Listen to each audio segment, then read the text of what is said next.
Kenyans must have seen that the entire government today was in the Nairobi Securities Exchange floor, ringing the bell for the starting of the secondary trading of what is being called Talanta Infrastructure Fund.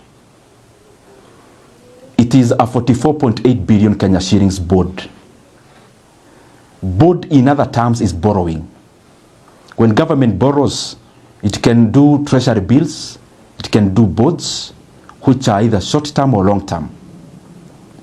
Now, since on the side of the book that we already know for government debt is already overstretched, now the government is coming up with these kind of facilities so that we do not seem like our debt is growing, whereas we are basically having another secret book of debt.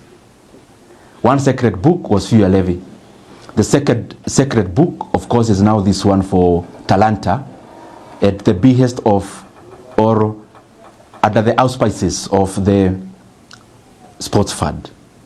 What is it? The Kenyan government is borrowing today, or has already borrowed, 44.8 billion Kenya shillings. That money is money to be spent today, but to be paid by Kenyans through taxes, and especially around betting and gambling, for the next 15 years, because most of the taxes or the revenue for the sports fund come from those two kind of areas. So we are spending revenue for the next 15 years today, so that we get political capital out of it today. But Kenyans will pay that loan for the next 15 years. It will be maturing in 2040. Now the interest rate is 15.04%. Those things seem just figures when you see them, but they affect every Kenyan. Because at that rate of 15.04%, it means boards that are paid semi-annually after every 6 months, the government will be paying through from the sports fund around 3.4 billion Kenya shillings after every 6 months.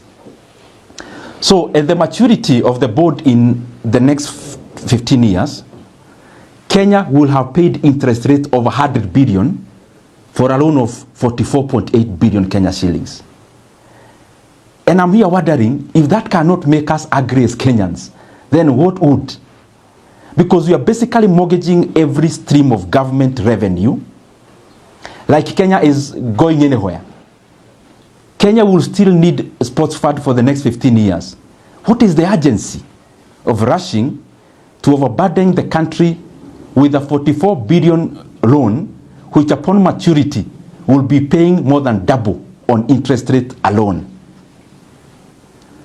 From where we see it is a very reckless manner of running the fiscals of a country, because we are now mortgaging income streams of the country. And I can tell you without breaking of an eye that these kind of mechanisms you see, the experienced officers in the National Treasury do not even support it, including the fuel levy securitization. It is only the excitement of some people who are now putting our country in this kind of risk. Any experienced economist, even in the National Treasury, and I'm saying it having been in close interaction, do not support this kind of recklessness. I request the leadership, let us put our country first beyond the convenience of what we want to do in terms of developmental politics. Because Kenya will be here past the next election. We don't need to overheat our economy just because people have to see that something is being done. What we need to know is that Kenyans have always had stadiums. We have a stadium in Kasarani. We have a stadium in Nyayo. So we have not invented building of stadiums today. Kenya has always built state-of-the-art stadiums. That's one. Secondly, Kenya has always built tarmac roads. In fact, if you do in terms of kilometers, there are more roads that have been built in the past than has been built today. So we are also not inventing building of tarmac roads.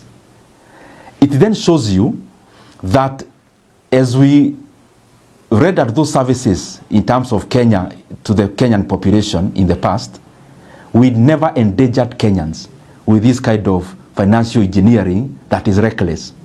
So the book they need to check is the book on how to make the economy be able to generate enough revenue on the mainstream side of it so that we can be able to provide services and infrastructure in the way that we want. But the other side is that we need sincerity from leaders. Sincerity is distinguishing what we need to do for political convenience and what is right for the country. Now, if this government came to power and they realized that all the fuel levy had been securitized by the previous governments, then there would be government to administer what? And it is the same question we are asking futuristically. Now the government is securitizing every revenue stream. Now the government that will be coming, in whichever time, they'll be coming to administer which revenue. The revenue you've already taken loans, borrowed, and misused, or where will this revenue again